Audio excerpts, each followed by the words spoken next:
Dopamine क्या है, कैसे काम करता है और हमारे लिए कैसे नुकसानदेह साबित हो सकता है?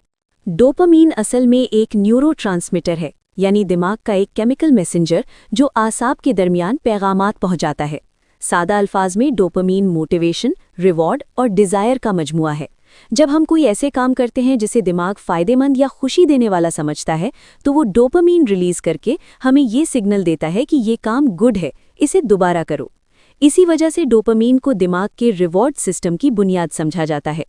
यही केमिकल इंसान को मेहनत पर आमादा करता है, मकसद देता है, सीखने और आगे बढ़ने की ताकत पैदा करता है।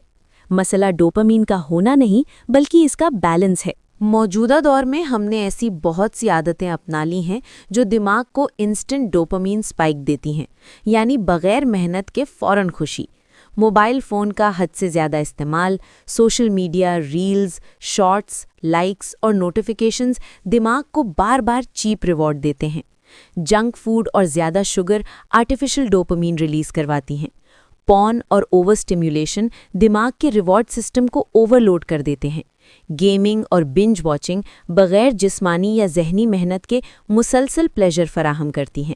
ये तमाम चीज़ें डोपामीन को गैर फितरी तौर पर बहुत तेज़ी से बढ़ा देती हैं। जब दिमाग को बार बार हाई डोपामीन स्पाइक्स मिलते हैं, तो वो खुद को बचाने के लिए एक खतरनाक अमल शुरू कर देता है, जिसे डोपामीन रिसेप्टर्स डाउन रेगुलेशन कहा जाता है।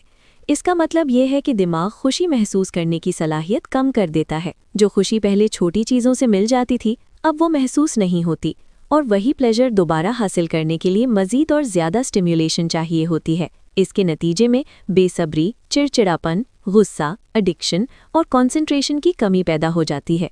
यही वजह है कि आज का इंसान हर सहूलत के बावजूद सैटिस्फाइड महसूस नहीं करता। ये सारा अमल एक ख़तरनाक साइकिल बन जाता है। पहले इंस्टेंट प्लेजर से डोपामीन स्पाइक होता है, फिर रिसेप्टर्स कमज़ोर हो जाते हैं।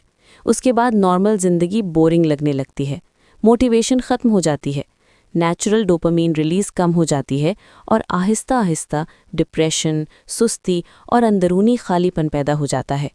यानी डोपामीन की आर्जी ज़्यादती बिल आखिर डोपामीन की मुस्तकिल कमी में बदल जाती है। इसीलिए इबादत में दिल नहीं लगता, मुतालिया मुश्किल महसूस होता है, मेहनत बोझ बन जाती है और छोटी छोटी बातों पर गुस्सा आने लगता है। असल में दिमाग ओवर स्टिम्युलेटेड और अंदर से एम्प्टी हो चुका होता है। हकीकत ये है कि मसला ये नहीं कि डोपामीन कम है या ज़्यादा, बल्कि असल मसला डोपामीन का गलत इस्तेमाल और गलत सोर्स है। नेचुरल डोपामीन मेहनत, सब्र, मकसद और डिसिप्लिन से आती है, जबकि आर्टिफिशियल डोपामीन जल्दी, बग़ैर मेहनत और बग़ैर मकसद मिलती है। और यही